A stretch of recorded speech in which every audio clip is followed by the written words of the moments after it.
Now, drug makers admit that their products may be part of the reason for the increase in suicide. The makers of Prozac, for example, concede that young people who take that drug have an increased risk of suicide compared to those who took a placebo. Think about that for a second. A drug that's supposed to make you less sad may make it more likely that you will kill yourself. How is that allowed? Well, it's been allowed because virtually no one has said a word about it. One person who did say something about it a long time ago was the actor Tom Cruise. All the way back in 2005, he had a very famous appearance on the Today Show. You may remember it. Here it is.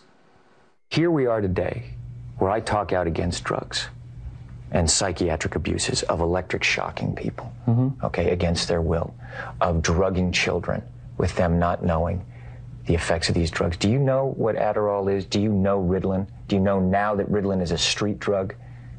Do you understand that? Aren't there examples, and might not Brooke Shields be an example of someone who benefited from one of those drugs? All it does is mask the problem, Matt. And if you understand the history of it, it masks the problem.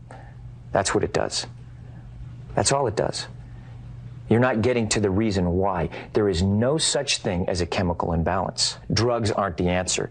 That these drugs are very dangerous. They're mind-altering, antipsychotic drugs. And there are ways of doing it without that so that we don't end up in a brave new world. So Cruise said a few things. One, maybe you shouldn't trust the pharma companies and just hand your children whatever they're producing and hope for the best. Two, there's no such thing as a chemical imbalance in your brain that causes depression. He said that. And three, these drugs mask the real problems. You're suffering for a real reason that drugs can't fix. Provocative statements.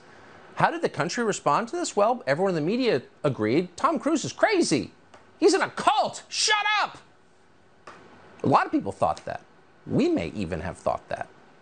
But then more information kept coming out that made Tom Cruise look a little less crazy.